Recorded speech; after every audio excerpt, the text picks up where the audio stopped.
Hey, so welcome to the Satellite Rotary Club Military Family Support Meeting for September 20th, 2023. Now, I'm not the chair of this club, and I don't know where he is, but we changed the time, so who knows what happened to him. I am the immediate past president of the Noon Rotary Club here in San Dimas, and the current executive club secretary, which means that I am the secretary for both clubs, in essence, although we have the secretary for the Satellite Club on the line for us also.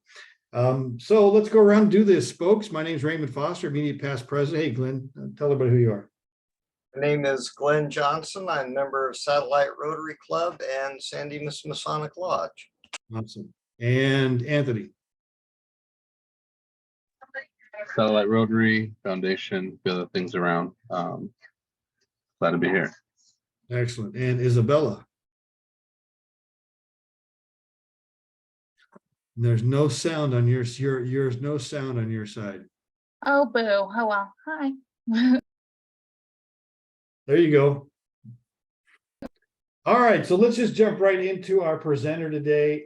And as people come in, it's vacation month. And so people are late, they're not here. But we've got with us Pep. Pep served 13 years in the United States Marine Corps, active duty and Marine Corps Reserve as a Force Reconnaissance Marine.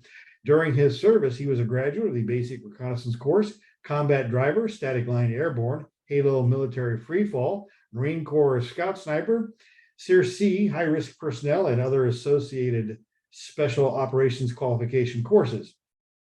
Having served as both a team leader and platoon sergeant while serving with the 1st, 2nd, and 4th Force Recon companies in peacetime and during Operation Iraqi Freedom, Pep was medically separated and subsequently retired from active service in 2005.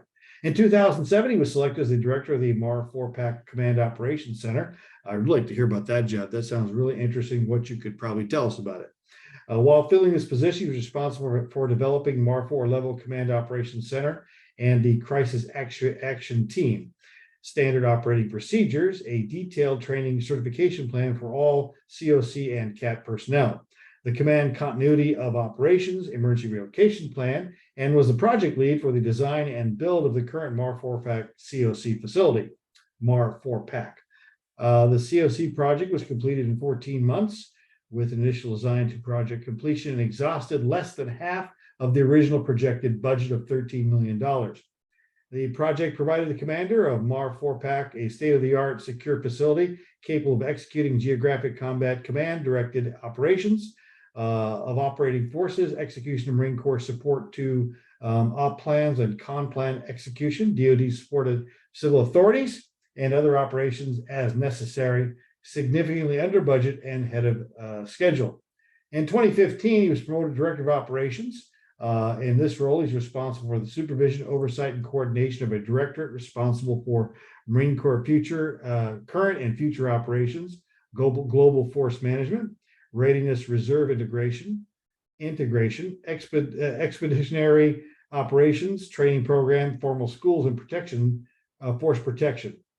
In 2019, he was promoted to Deputy Assistant Chief of Staff for Operations and International Engagement of Marine Corps Forces Pacific. In this role, he is tasked with assisting the MAR 4 Operations Officer in the operational oversight, proper employment, and future training, acquisition, and employment strategy of 2/3 of the United States Marine Corps operating force. Wow. You got a big job there, buddy. His personal decorations include the Navy and Marine Corps Medal, his second award with a Combat Distinguished Device, and Combat Action Ribbon. He is currently married to Charity and has a daughter, Hunter, and a son, Haven. Welcome to the Satellite Rotary Club of Military Family Support, Pep. Hey, so first, thanks for having me, and for all of our friends and veterans and teammates. I did not know that the resume was going to be read in full, so my apologies up front. I don't even know where you guys got it, so that's pretty impressive in itself, probably from our webpage. So, yeah, I'm honored to be here. My name is Pep Tablada. Again, I'm a retired Force Reconnaissance Marine, and in my wearing my nonprofit hat, I am the president of the Marine Reconnaissance Foundation, which is a 501c3 focused on supporting Marines, sailors, and family members from the Marine Corps reconnaissance and special operations community. It's a passion. Separately, I'm the Deputy Director of Operations for Marine Corps Forces in the Pacific, as a senior leader in the civilian federal government. And I'm blessed to be around Marines and servicemen and women every day. So again, I'm happy to be here. I think you kind of wanted me to talk about the 501c3, but I'm happy to talk about anything that you are interested in. Over. Let's go forward with your foundation there. Just give us, how did it start up and what do you guys work on? Yeah, so it was established in 2013. You muted yourself, brother. Sorry, I didn't even touch a button. I don't know how that happened. It was established in 2013, and I became involved. I was invited to join the board in 2018. So what I can speak about is the foundation as it exists from that time till now. So coming on board, completely revamping the organization, mission statement and lines of effort, and simply stated, supporting Marines and sailors and their families. That's really it. That's active duty, retired, former, and we have a couple of lines of effort.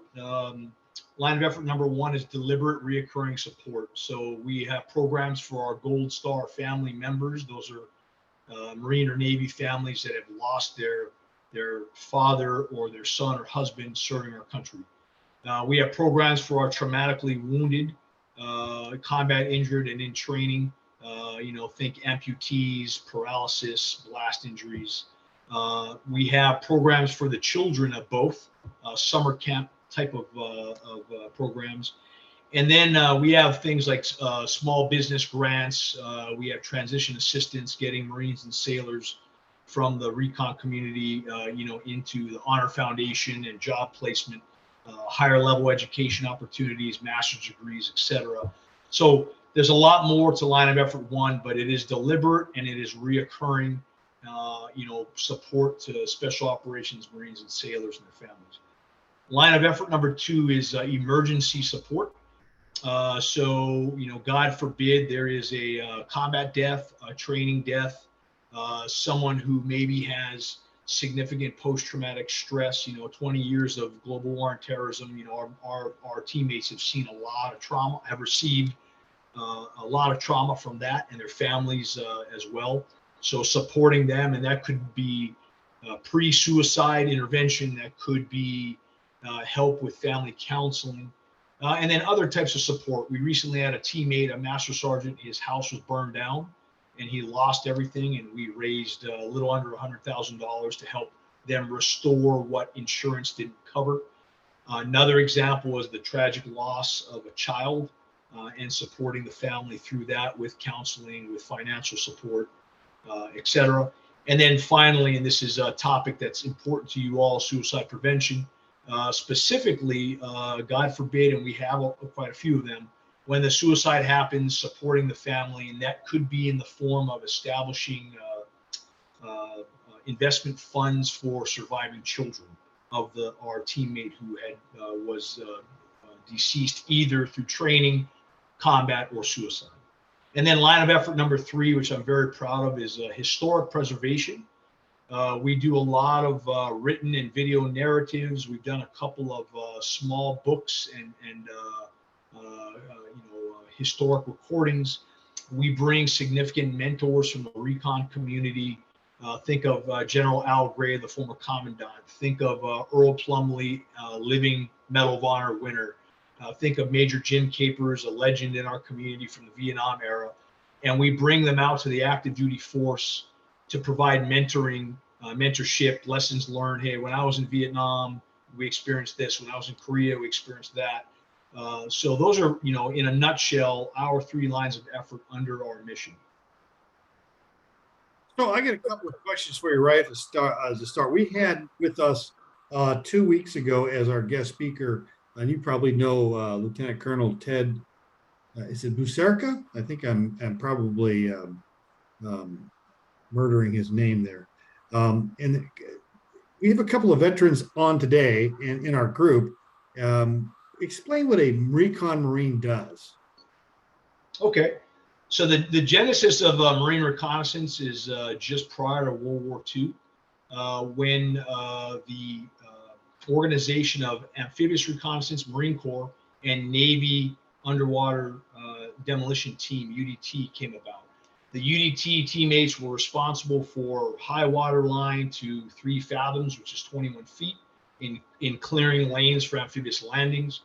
Amphibious reconnaissance was high water line up, to reconnoiter the beach, identify, approaches, avenues of approach, enemy locations, and then conduct demolition, destructive raids, etc. Since that time, the reconnaissance community has developed over time, through World War II, Korea, certainly in Vietnam, Desert Storm, and then during my period, the global war on terrorism. And so reconnaissance Marines and sailors make up the special operations capable component of the United States Marine Corps that is not under SOCOM, key point. So under the control of the Marine Corps, reconnaissance and force reconnaissance Marines conduct, and sailors conduct direct action, hostage rescue, limited scale raids, combat and diving, high altitude parachuting, and then reconnaissance, special reconnaissance of amphibious or land targets. Normally, the force reconnaissance platoon is used as a special operations force as part of a MU, a Marine Expeditionary Unit, that deploys on a Navy ARG amphibious ready group. That's 3 ships. And that is the Marine Corps' presentation of the 911 force. That's always afloat, forward staged, in potential conflict areas, ready to respond. Now, the Marine Raider, which some of you folks may have known, although you'll hear that the lineage of MARSOC and the Marine Raiders is to the World War II Raider, that is actually technically incorrect. The Marine Raider Regiment was disbanded, in 4th Marine Regiment, infantry regiment that exists today in Okinawa, is the actual antecedent unit, where the Marine Raider battalions of today were a result of deactivating force recon companies, 1st and 2nd force recon companies, to create the Marine Special Operations Battalion that became the Marine Raider Battalion. So we have a very close lineage with our Raider brothers. Most of the senior guys, including the commander, the current commander, Major General Matt Trollinger, are all force recon Marines. They just, took off one hat that said recon, and now they put on a hat that says Raider. And so there's a lineage that definitely ties both separate communities together today. So you mentioned, Pep, that not only do you do if somebody's killed, but all in combat, but also training. Is that training a concern because your training tends to be more intense than it might be for other Marines? Yeah. So first and foremost, we're Marines first, right? That is the crux of who we are. We happen to have a specialized Marine military occupational specialty, which is reconnaissance 0321. And in the execution of this line of work, I mean, high altitude parachuting from 25,000 feet is a normal day. Conducting combat and diver operations, when you hear the term frogman or whatever, is part of the job. Close quarters combat, demolitions, operating in the mountains, at sea, is normal. And I would say probably in most cases higher, higher demand in the safety realm, just because of the type of high intensity training that happens.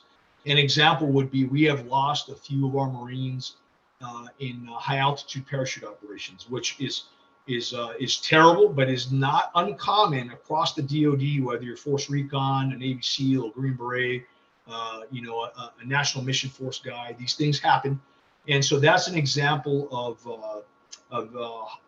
high danger type of training that is an everyday event for guys in our line of work. And so therefore, yeah, there is a higher risk in some areas. Does that answer your question? Yeah, absolutely. Before I go, anybody have any questions? Because I got a ton of them, obviously. I always have questions. So you mentioned also, and something we've not heard yet in a speaker, is suicide prevention.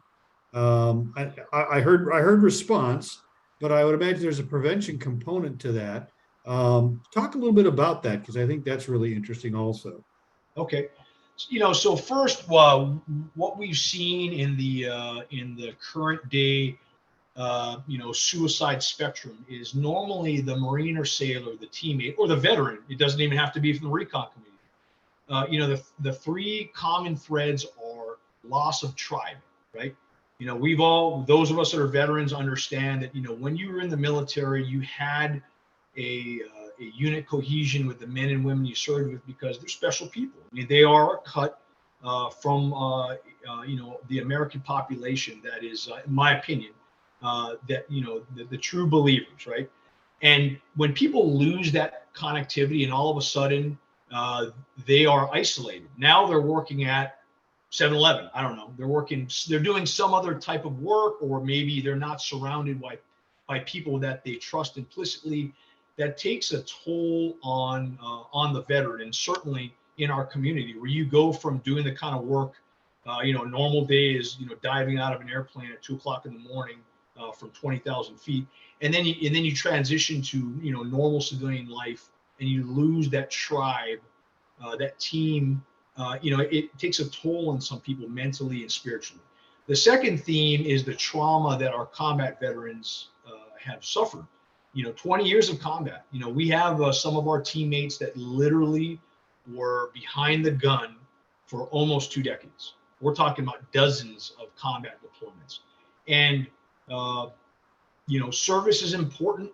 Serving our country at the time of need is certainly the priority, but we all should remember as American citizens and veterans that the trauma that it takes on individuals when you have to take a life, when you have had friends and brothers and teammates lose their lives, your interaction with the family members that are left behind because they lost their daddy or their father, or their husband, or their son, or their wife, or their mommy. So that is a second kind of a line of causation that we have seen. And then the third one is just simply purpose.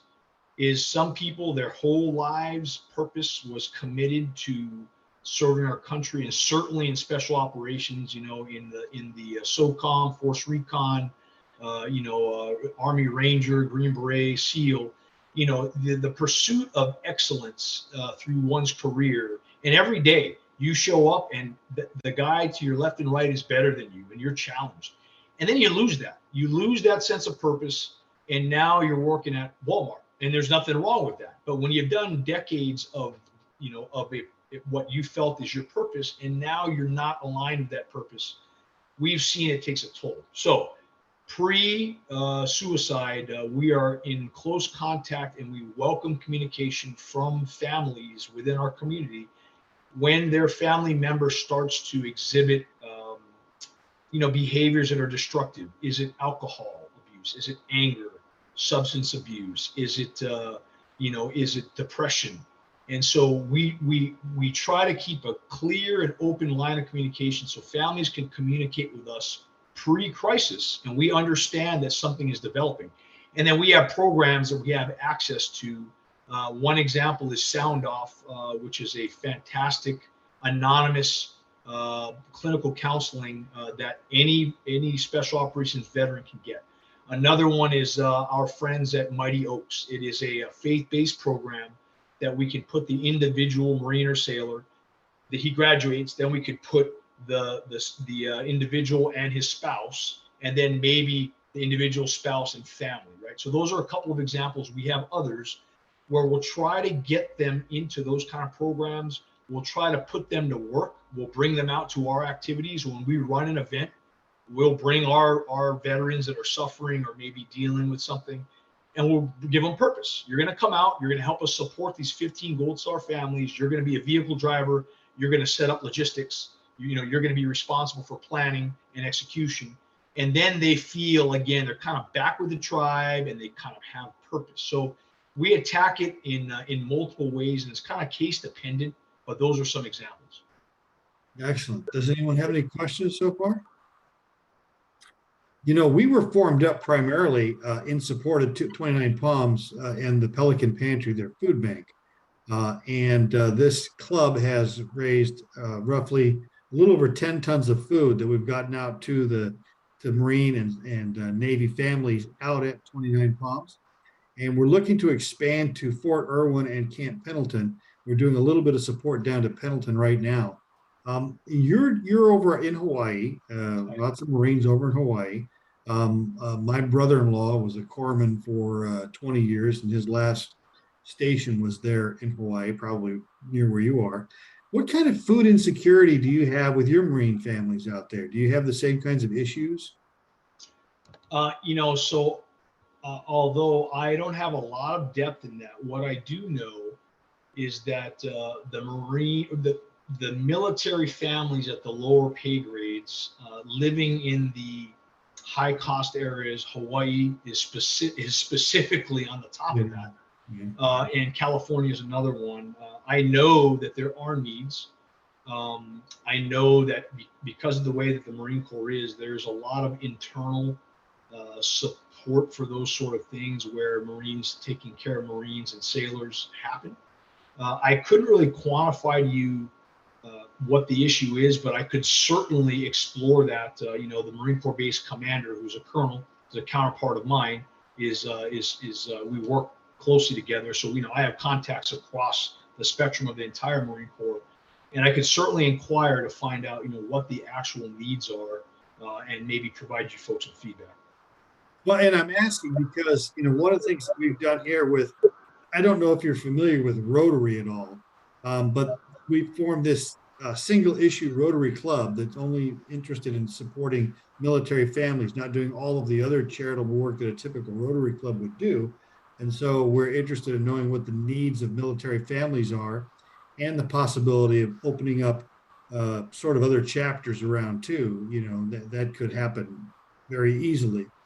So I got a couple of other questions, but I want to make sure that I'm not monopolizing everybody's time here. You guys have anything they want to ask? Okay, so here's the other project we're working on, and I just want to pick your brain a little bit. We assist a women's club in a project that provides Christmas gifts to enlisted families at Pendleton and 29 Palms.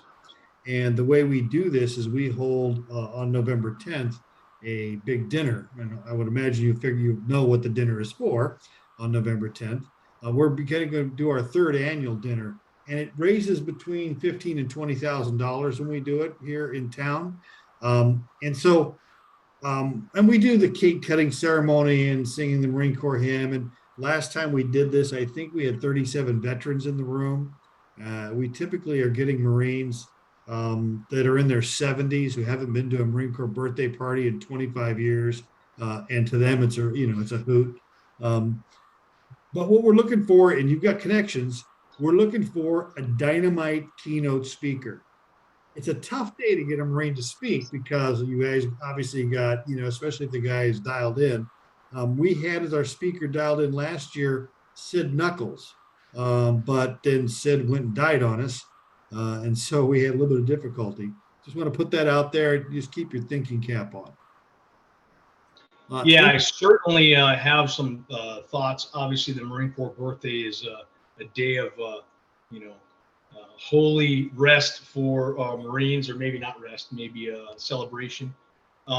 If you guys are getting closer and you don't have someone, I will absolutely reach out. There are, from Medal of Honor recipients to combat veterans to senior leaders, General Dave Berger, our commandant who just retired last week, is a good personal friend of mine. He hired me to my job, and he's a recon teammate.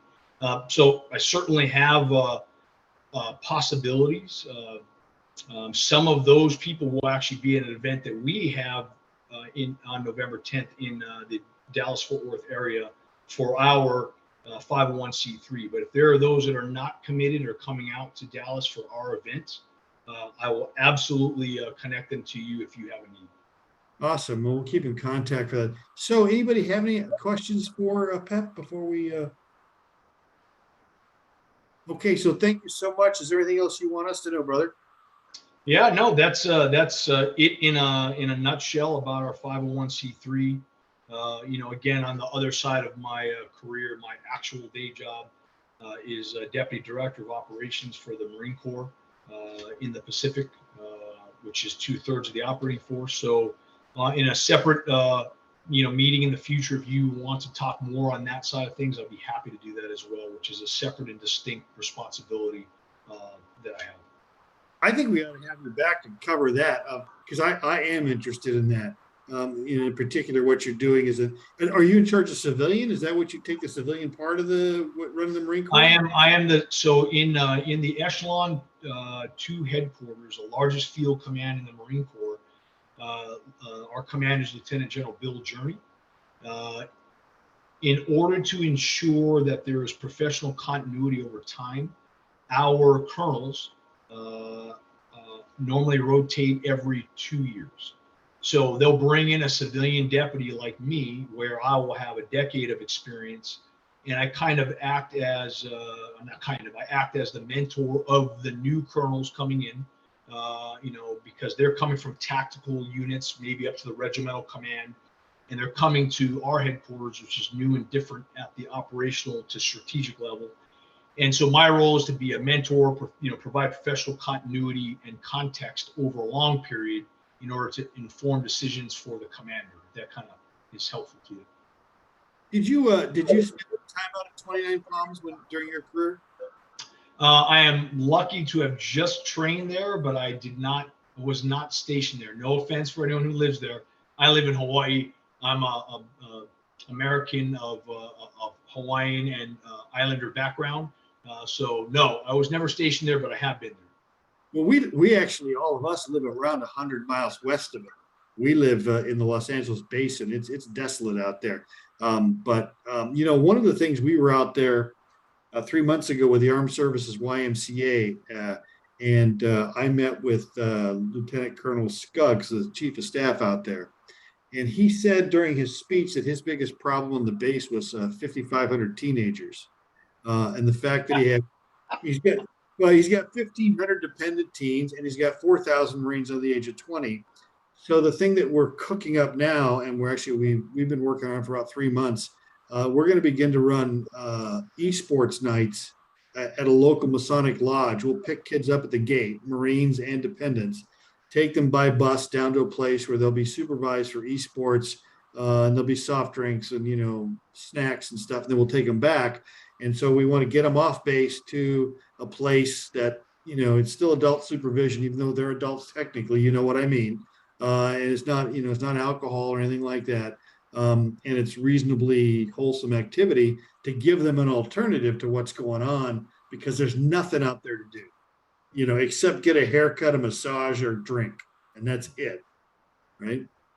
So thank you for what you guys do. I mean, myself and the veterans that are here online today, and those who will be listening, we all remember being young Marines, soldiers, sailor, airmen, Coast Guardsmen, being away from home, being sometimes in austere locations. And, just the fact that the local population, whether veteran or not, is supportive and thinks about them. I remember when I was a young Marine, it means the world. It really does. So thank you guys for what you guys are doing. I mean, in the end, right, we're all American citizens. We're all trying to do the best for each other and for our country. And it really isn't more complicated than that. So you guys have a part in that. And I personally really appreciate what you're doing. Well, thank you so much. And with that, if there are no other questions, let's go to committee reports real quickly. You're more than welcome to stick around. We're going to fold this meeting we'll fold up in about 5 or 6 minutes. 29 Palms resupply. The next food drive is on September 30th. We have been meeting diligently. I think we've got another meeting coming up pretty quickly. Is it this month? Anybody have the calendar in front of them? Yes. Okay. So the dinner committee meets on the 25th next week, and the resupply committee meets on the 26th. And so we've got another committee meeting. We have transportation out to the base done. The flyer is completed. We'll be doing the mailing and the flying, the mailer, and getting the flyer out into the community, out citywide to the American Legion, etc. And so the next committee meeting is on the 26th. The dinner committee is looking good also. We're in the same place working wise, but we need people to show up. That's on the 25th. What else are we missing?